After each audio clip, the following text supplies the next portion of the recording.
So let me begin with the first question, and it's something that I think kept occurring in my thoughts as I listened to one keynote after another.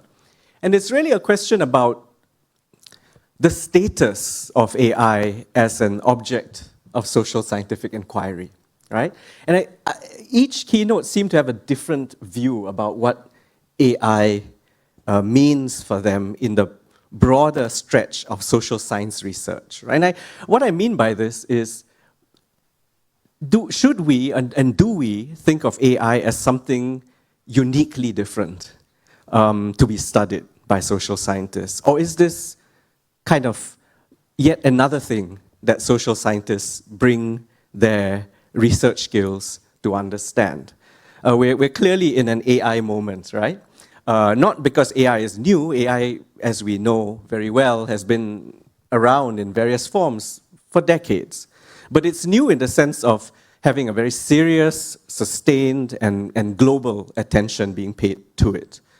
But if we stepped out of this AI moment, and all of us have been in the business of social science for a long time, so we've dealt with all kinds of objects of analysis, all kinds of social phenomena, all kinds of technological change and development. If we stepped out of this moment and we considered the correct proportion that AI enjoys in the broader scheme of things, right? How unique is AI? Is it just another thing that a very important thing, certainly a very exciting thing, but how different is it from all the other things that we've been exploring in our long careers in the past, right? And listening to all your keynotes, some of you, I think, look at AI as radically different, or potentially radically different, right?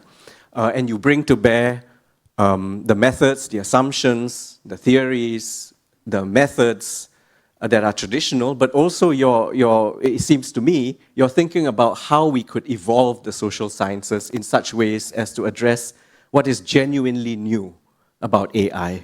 So I wanted to get some reflection on this, I think, important idea of what exactly is the AI that we're studying as social scientists, what is new about it, what is appropriately treated as any other object of analysis, and if there is something that's profoundly new, radically new, can our social sciences cope with it?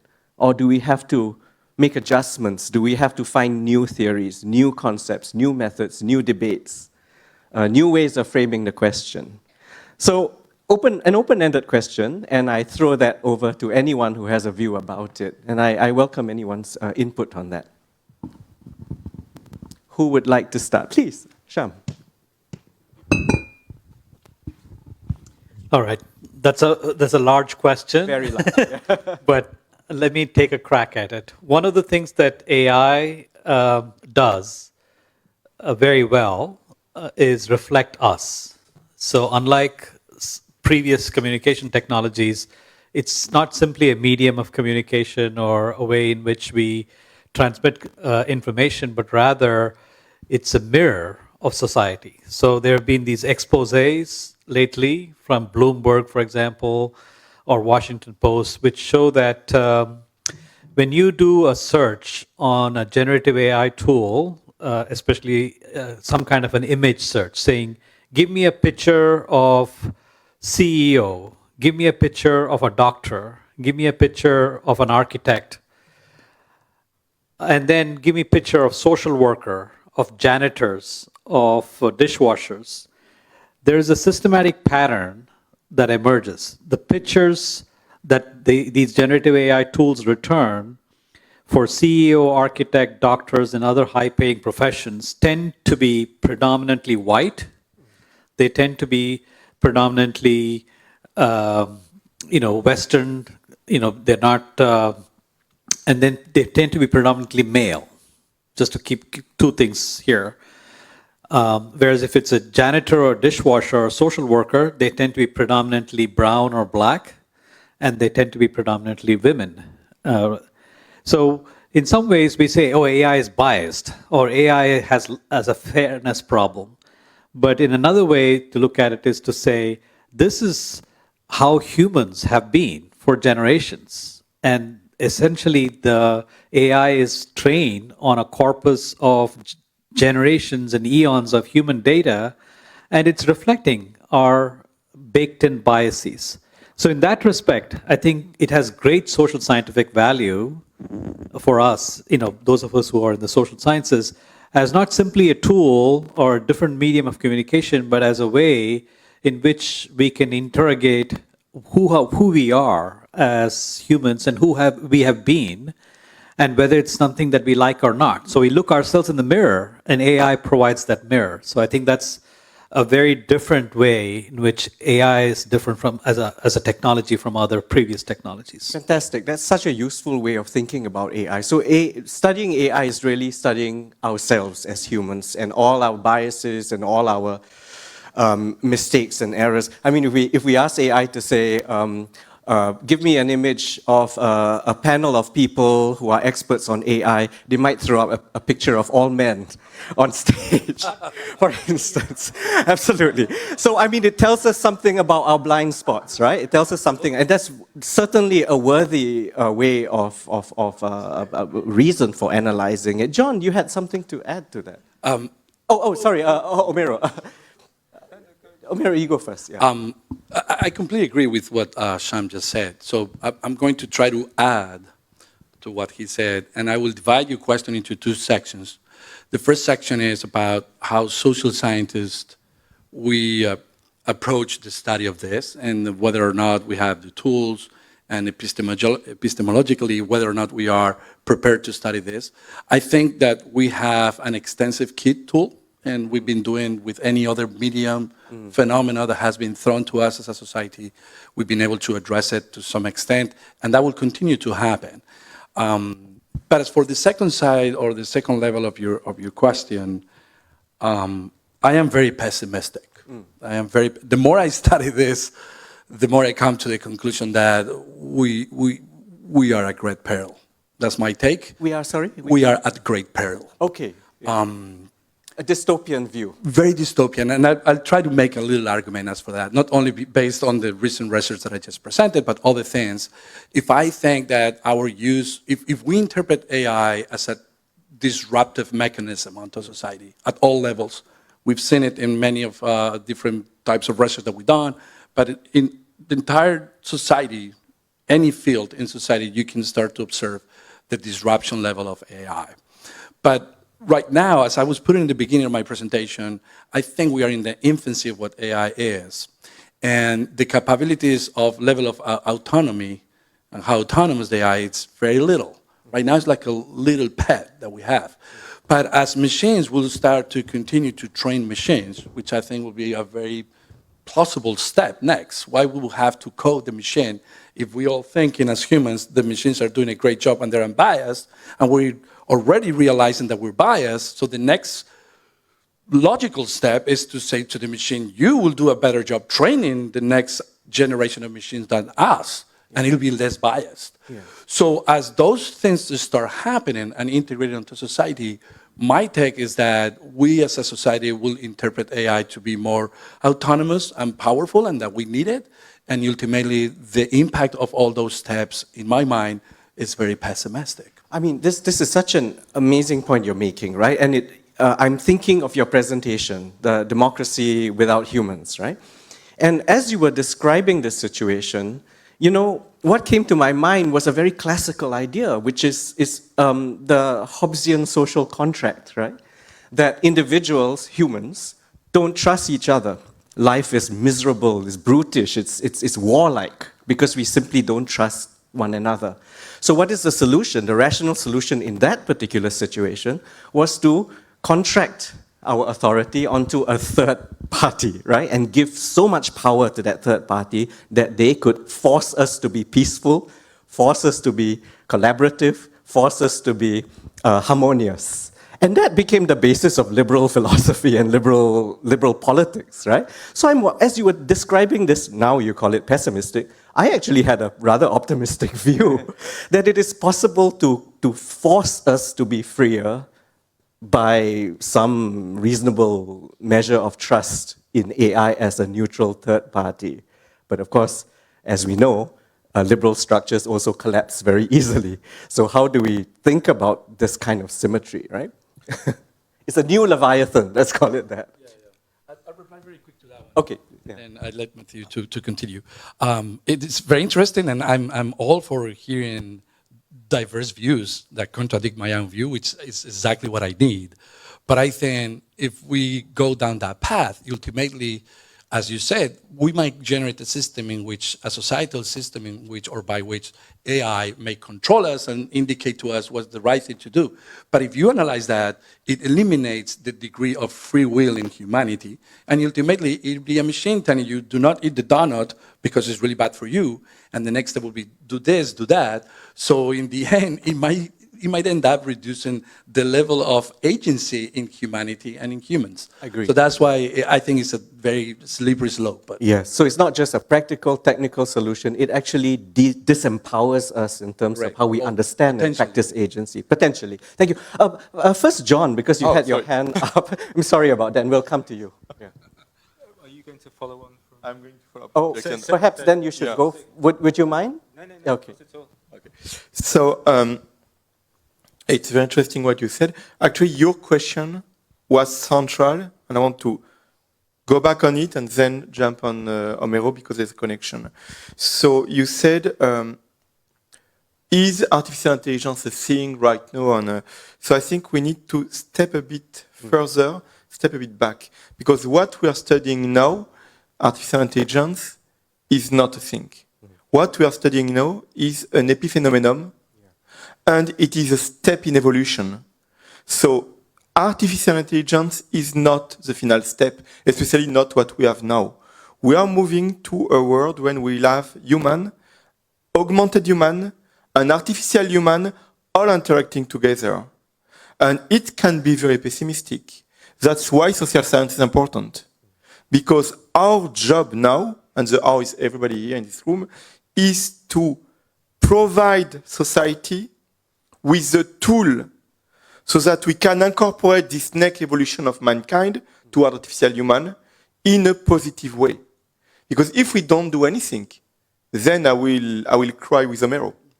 But I believe that our free will is to use social sciences to understand how this evolution is going, and then to direct the evolution in a direction which will be good societally speaking. Okay. So, before you go on to responding to his point, just to take you up a bit further on this, our job as social scientists is to provide the tools for understanding AI and not just the epiphenomenon of it, right? But I guess the question is, do we have those tools now? Or, meaning, are the social sciences adequately equipped to answer those questions? Or do we need to do something to the social sciences to make us better able to do that? Well, by definition in research, you don't have the tool, you develop them. That's why we do research. Yeah. So we are not equipped, that's why we are working. And it's not just us as social scientists, it's us as human beings, because it is something which is important, not for social scientists, for human beings in general. And social scientists or social researchers, their endeavor is to provide the tool so that all mankind can understand that. So it's not, research or science is not something which is static, something which is constantly evolving, and we are asking the good question because we have the good fear, and because we are thinking properly that it can be a threat for humanity, we are developing tools that it will not, and that it will be something which will be positive at the end. But it's our responsibility to make it so. Thank you very much. Yeah. John, would you like to? Yeah, thank you very much. One of your questions at the beginning was how new is what we're living through at the moment, how radical it is, and I'd like to try and answer that question. So as social scientists, it's really important that we have a historical understanding. We need to know the history of AI, when the term came from, et cetera, and the long history of development. But as someone who's been around this area for a while, one of the questions that we used to try and answer was the so-called Turing test, named after the very famous British computer scientist Alan Turing, and this was about whether a computer could mimic human behavior. Could a computer persuade us that it's human? Nowadays, we have millions and millions of people who have extremely intimate, personal, and even romantic relationships with machines.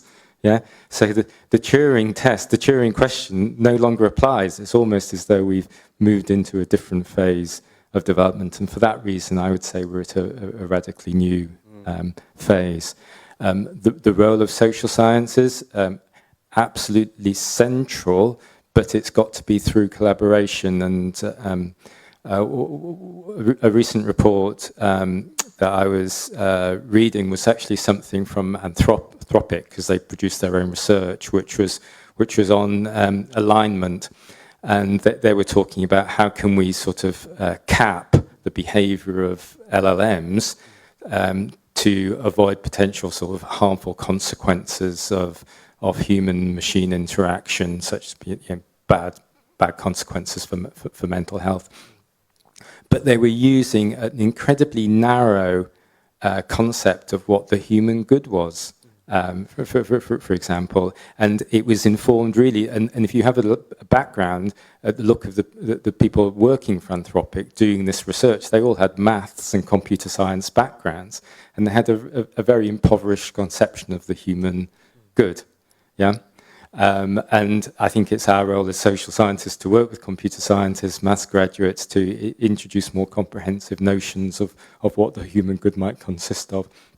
So an example from climate change communication, because one of the risks that they saw in this paper was that your LLM might give you some sort of more radical ideas about the form of action that you could take if you're concerned about the environment.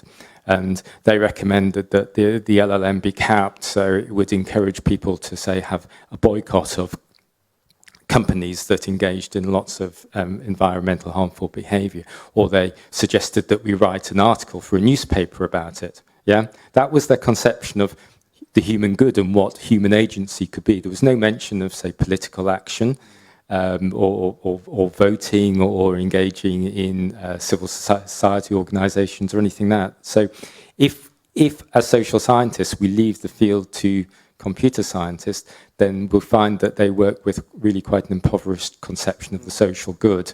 And that's something that I think we can really contribute to the debate. Thank you. A very important point. Lars has a question, but before we come to you, can I take you a little bit further on this point about the human good or the social good, right? And I think it's right that we often operate with an impoverished view of this, a very thin idea of what it means to be human.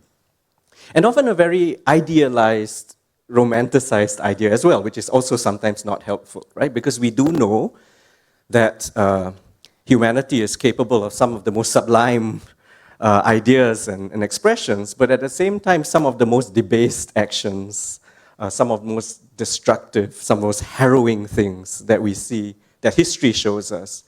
So when we're thinking about what it is that is, what it is about being human that's worthy in the way we understand AI or want to develop AI, someone has to be thinking carefully about what this humanity really means, right? Because we could be augmenting some of the worst qualities ever and making our world in even poorer shape than it really is right now. So is it social scientists who should be telling us what it means to be human, or should we also turn to people in the humanities and the arts and so on and so forth? What's your sense of that?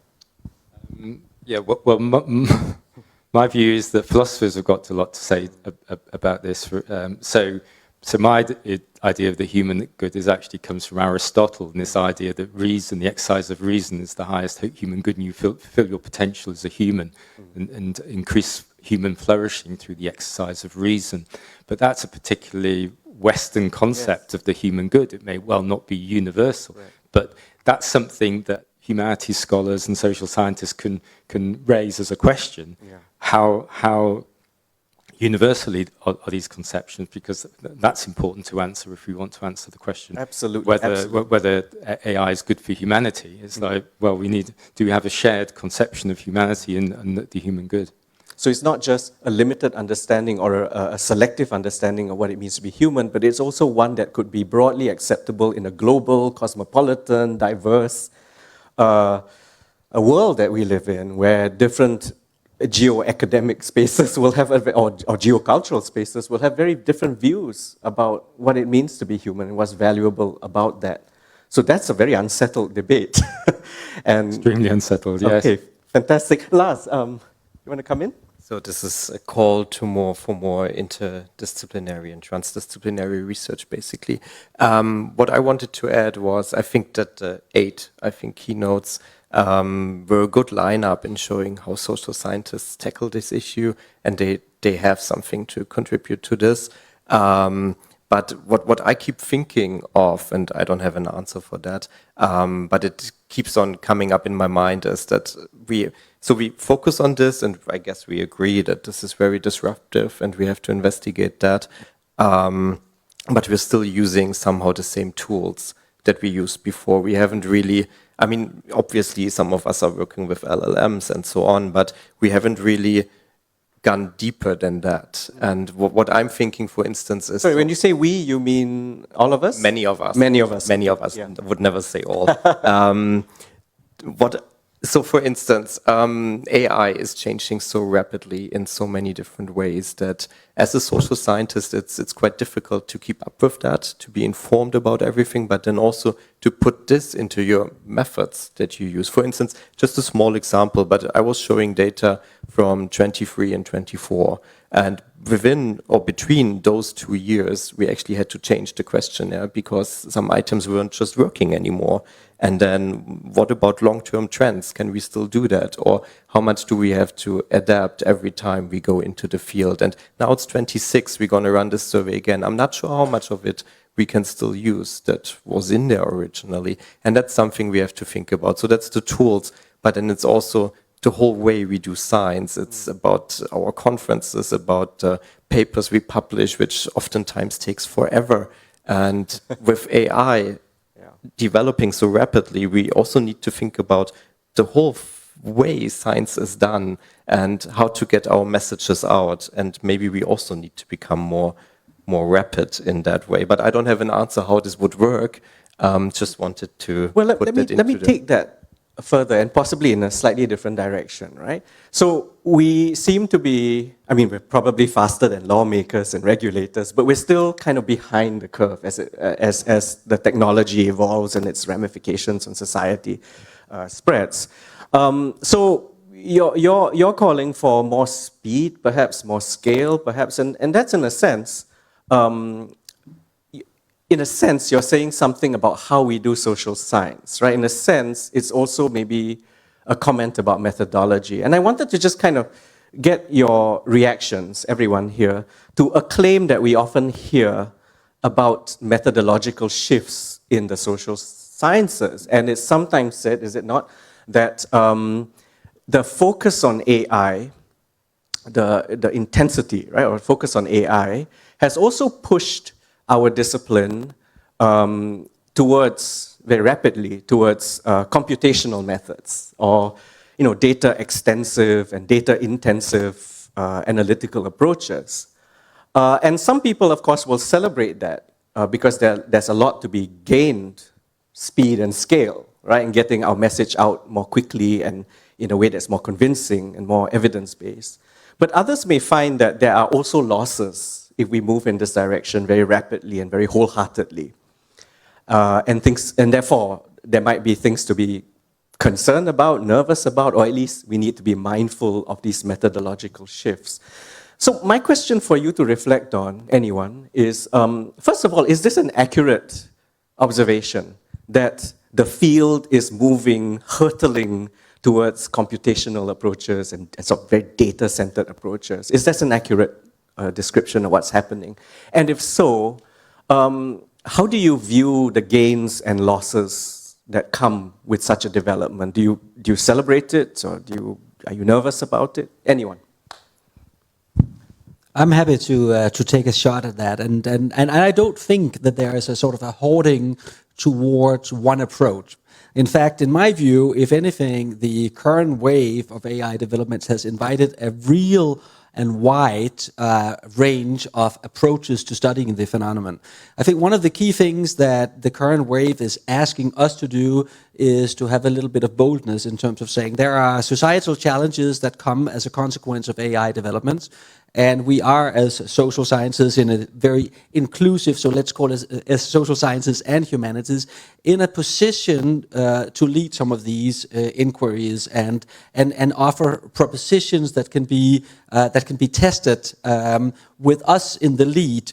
So rather than being sort of an afterthought in a, let's say, computer science or hard science program, where there must also be some kind of ethical consideration or legal ramifications at the end of the outset, this wave has the opportunity for us to be leading some of those discussions. And that does not, I think, come at the sort of expense of certain approaches or methods, but rather embracing what the different ones bring to the table. And in bringing in, for example, one concept that has been almost reintroduced from decades ago, the ethical, legal, and social aspects of AI and creating labs where those questions are centering also the technological developments. That is one way to do that. But it takes a bit of boldness on social sciences, humanities scholars to maybe lead and define some of these questions. And in my own experience from being in labs and being in research communities where we also have computer scientists and AI developers in there, it may not be every single computer scientist or every single AI developer who has the interest to engage in these, but they are definitely there. And I would say, if anything, there's also an increasing awareness in these communities that with the speed of the technological developments, being in these communities and being plugged in communities that are also led by SSH community is maybe something that's on the increase. What is needed is politicians and funders to recognize this and say, okay, we take this serious, and this is not about the last 5% of the budget that's being divided here, but if we mean that this is such a pivotal moment in time, that also means we have to organize our programs and our questions in a way that do justice to that. Otherwise, it's just hot air. That's terrific. I want to take up this point about the institutional dimensions of how this research progresses, and the example that you give of funding, I think, is central, right? So I would like to come to this question of funding structures, funding preferences, and what's that doing in the context of AI and the social sciences. But before that, does anybody else want to say something about the methodology? Yeah, I want to say something about the methodology. I think that AI is putting us in front of choice. If we want to understand it, we have to break all the wall. There's not anymore social science, biology, computer science. There's just a question we need to address. And because of this challenge, which is very important, we need to use all the tools we have. So, of course, social scientists need to use computerized model to do that. But we are not going in this only direction. It's not true. If we want to understand it, we need to be informed by the arts. We need to be informed by anthropology. And we need to combine that within the same study. And the more impactful papers in the field, they are the ones who combine in the same study big data and anthropology. Like who combine computerized approach with philosophical insight. So we are not losing anything. We are just embedding into social science the tools that all the other fields created during millennia.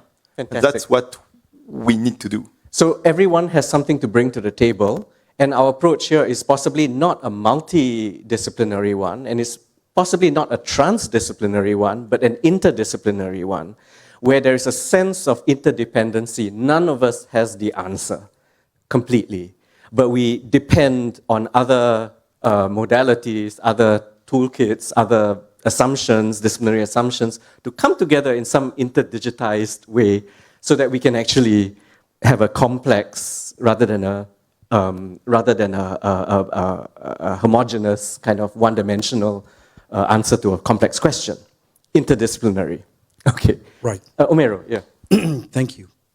So within this context, which I myself find fascinating because it's one of the part of the things that we do, I want to bring our attention to one thing that most of us are either doing or discussing, which is the inclusion of synthetic data. We might not need humans anymore to reproduce or even test our experiments or even our public opinion data. There was a very recent paper just came out showing that replicating hundreds of studies with synthetic data. And what I mean synthetic data is, for instance, use AI to generate profiles of human agents. I mean, we had, as you mentioned, computational tools at our disposal for many years that we've been doing simulations, like agent-based modeling or Monte Carlo testing, in which we can massive amount of data simulate outcomes and possibilities. But with AI, something is presented to us which is a little different, which is this idea and the notion of using synthetic data and start using data that doesn't belong to us as humans, but it mimics our thought. So we can generate thousands of profiles, for instance, of individuals matching the census of any country and then just test any experimental condition or even public opinion data. One of the latest things that I'm doing is testing different causality tests that we can apply to general public opinion data and multi-waves data, and then replicating that with synthetic data. And it is astonishing to see that it replicates very similarly. So I think that's another observation for us to consider, and how we're going to, yet again, challenges will present. How are we going to manage this idea of generating data? Imagine the ethical repercussions and implications of presenting a paper with a novel theory you want to test, and I didn't even ask any human about it. I just asked 10,000 profiles of AI synthetic personas. Yes, it's your new sample. Yeah, so, I mean, fascinating. We can take this in so many different directions, and of course time is never in our favor, so we have 10 minutes left. But I do want to take up, Claes, your point about, it's not just research as a practice, but there are institutional considerations as well, right? This research happens mostly in universities, it happens in research centers, both types of organization thoroughly dependent on funding of some kind. So I wonder if you had some reflections on, I mean, again, here is a really broad question, but I wanted to get some views on funding arrangements, funding structures, evolving funding preferences. What is that doing, not just to AI research, but to the social sciences in general, right?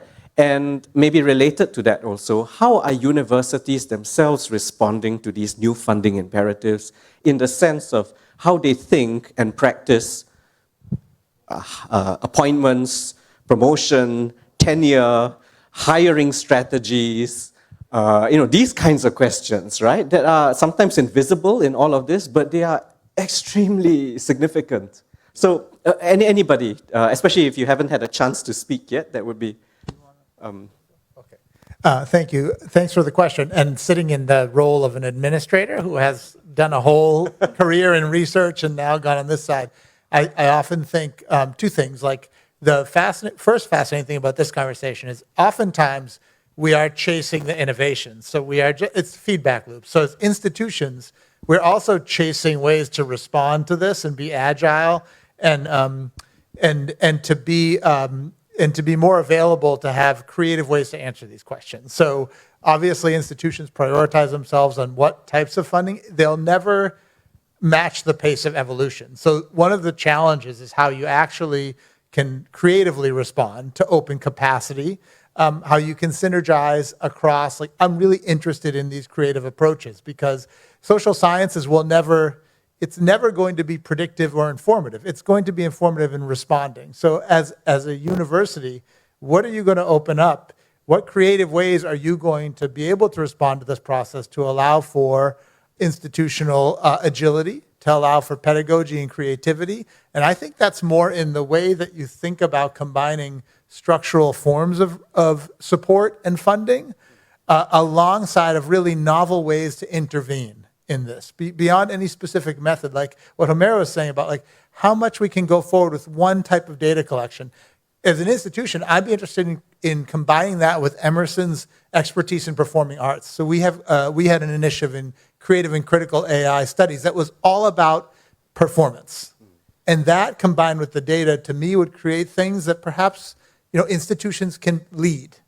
And then the funding question, I'm in a country now where the funding issue is, I can't, is very challenging. Sorry for triggering you in this way. It's very challenging. Anyway, but there are creative opportunities. I think that's the important part. Thank you. Any more, John? Yeah, thanks very much. I think if I understood your question correctly, it was about research funding universities.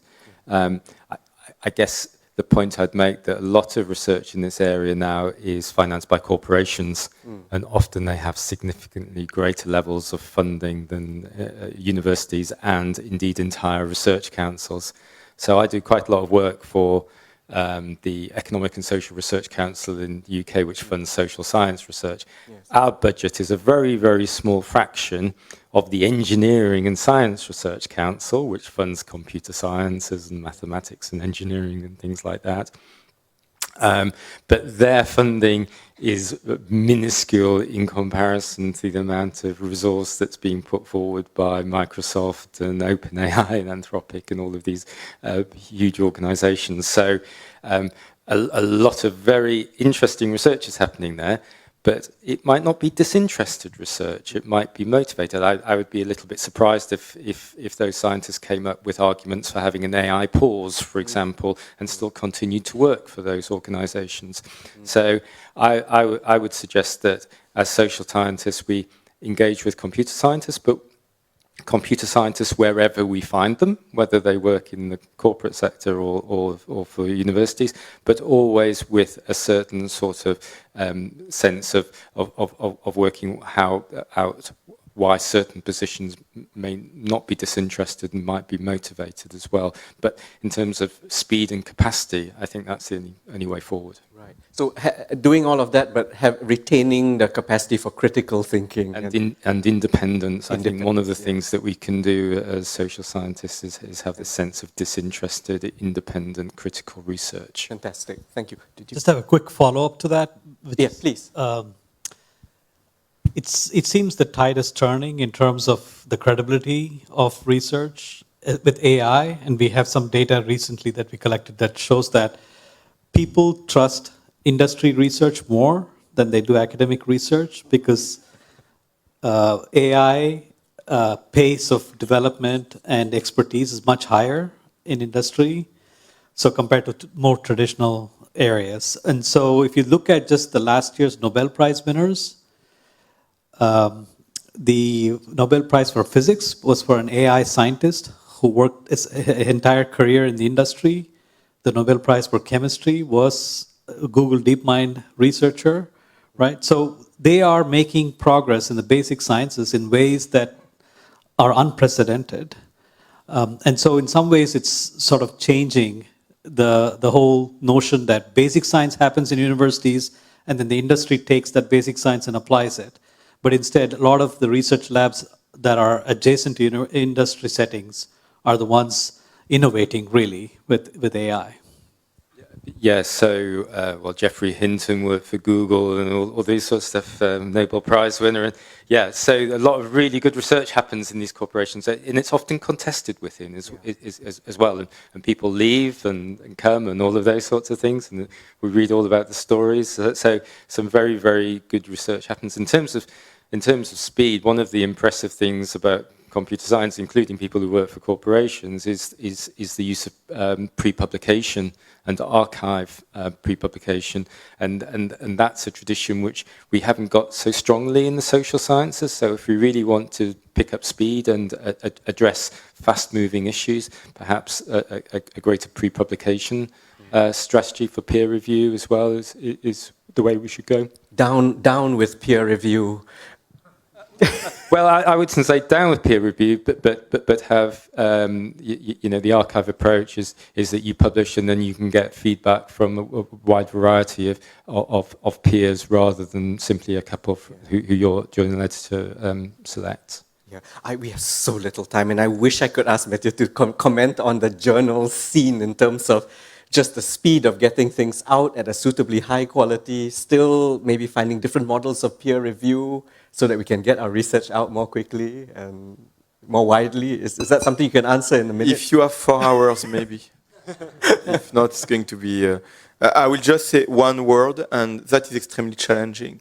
Because just very quickly, like from a monitor perspective, if you put your paper in archive or in any preprint, whatever, we cannot anymore do a double-blind peer review. Yeah.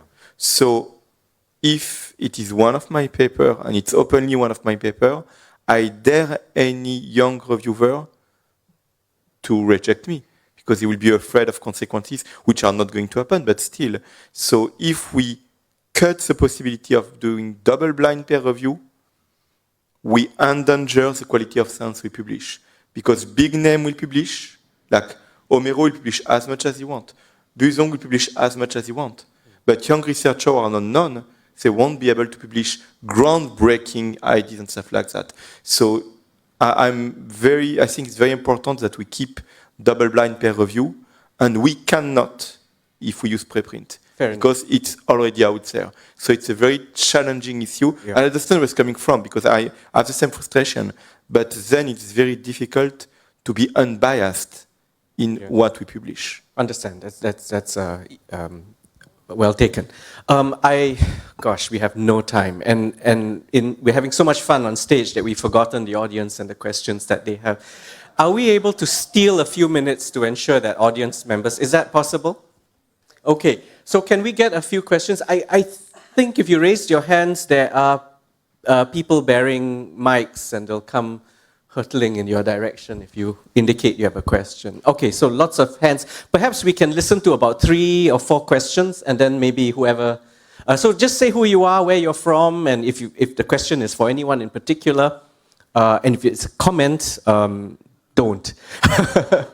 Okay, so where are the mics? Can we... Okay. Can we just first come, first serve? Okay, Ivan. Yeah, thank you very much for the insightful discussion. So Ivan Lee from Baptist U. I'm also affiliated with the AI Media Center. So question for Professor Homero and Professor Sundar. So we discussed, you kind of comment on the agent-based modeling, right, simulation and synthetic data, right? But there's ongoing debate whether such an agent-based experiments is reasonable and makes sense, because on the other side there's so forgive me, so if you feel no offensive, I will use this stubborn opinion. So they will think human-oriented experiments the golden standard. So I would appreciate any comments from Okay, you guys. Thank you. Can we have the next question? Way back there. Yeah. Yes, Kenneth, it's me. Oh, yours. Okay. Yeah, I can't see from there. I was a bit late. Yeah. So I had to teach, this morning I teach social media at work to my students, and my message this morning was happy people make people happy. So if you're online, do positive stuff. Now, I'm listening to the panel, especially at the beginning of the panel, and there were at least 3 people very negative about the future. And then I think, okay, am I doing something wrong with my students here? But my main question is, for some of you, I don't mind who's answering the question, but because I always ask that question first is, how do you look at people? Do you think people in general are good, or do you think people in general are bad? Because I think that's the first question when we talk about social media or AI. So I always tell my students, your view on the world it depends on how you look at these social media and artificial intelligence developments. Okay. So that's my question. Thank you. So techno-pessimism and the sort of understanding of the human in that. Somebody is very viciously showing me 5 minutes left. So any one more question perhaps, and then we can get some responses down the line. If not, then those are two nice questions to respond to. I want to give everyone a chance to say something. So maybe let's do it this way. Those of you who have a question to answer, you answer those questions. For the rest, can you consider this, right? And maybe let's think about the next generation of social scientists who have to think about AI, right? And if you were giving advice to a newcomer to the field, a young, talented, excited newcomer to the field, and they want to do something on AI and society, what research question would you ask them to consider very carefully in their research? So can we go down the line and get, maybe we begin with this very specific question. So Homero first. Yeah. I'll be super brief, and then to the last tough question, I will let others to get that one. So I'll skip that one. So to reply to your question, I think it's a very, very important question. And I think the key element in there, and I'll be very brief, is calibration. Because as it happens with any other tool that we use in social science, the key element tends to be measurement error or error. That's why we use p-values and so on and so forth. So the same thing will happen with synthetic data or simulations or agent-based modeling. Ultimately is, what are you using as data to feed the machine? How do you calibrate? What is grounded truth? How do you get the information to either the agent-based modeling to generate the simulations, or how do you generate the data from the AI? That's why being black box AI, it's some element in there. But the idea is the same, which is calibration, try to do the best with the tools we have, as we do with experiments, the statistical analysis and so forth. And to your question, I'm not that pessimistic. So when it comes to humans, I think you're doing the right thing. So yes, continue to teach your students to do good things, and good things will happen to everybody. And I think, as for the latter part of your question, there's years, decades of the questions that they do in many different broad surveys when they ask people whether or not anyone can be trusted. And I tend to line, when I reply that question myself, I tend to line in a positive manner. So yes, I'm very pessimistic about AI and the route that we're going towards, but I'm very positive and optimistic when it comes to humans. I think most of the people can be trusted. So I think we're doing good, and humans are generally good. And I'll stop there, leave the tough questions to others. Thank you very much. Let's go down the line this way, and what would you advise a newcomer? Okay, I guess that is related to the same, that is social good. So because that actually, this is a quite popular term also in computer science and in the AI industry, but they believe that probably that there is only one social good, and I guess that is what we should contribute to tell them that there are different types of social good, and there is no single answer for that. Yeah. Maybe you can grab that mic. Are we just continuing? Yes, we'll just come down the line. Yeah. So there's not a specific research question that I have in mind, giving a young student, but what I liked about this discussion was this whole thing about transdisciplinary, interdisciplinary collaborations, and I think my advice would go into that way.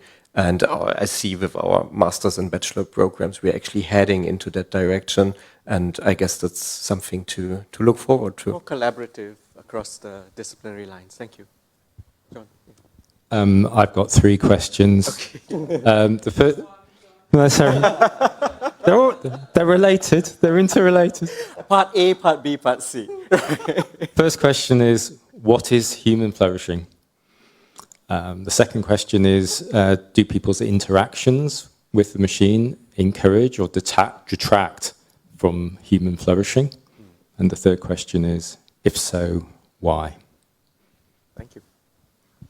So if it's a very young student who wants to do a career, then I will tell one advice. The questions are irrelevant because they will change during your career. The most important advice is be excited because it is exciting. Very good. I promise I was going to skip. You could also say one. I will just chip in by saying, continue to be daring. Don't ever underestimate our own curiosity to learn things. If you are beginning or even if you are senior, it doesn't matter. I think our intellectual curiosity is what drives us to learn more about what's happening in any phenomenon as AI or anything else. So continue to be daring. There's no silly question or unthinkable question that we can address. So if you are curious, follow your curiosity. Very good.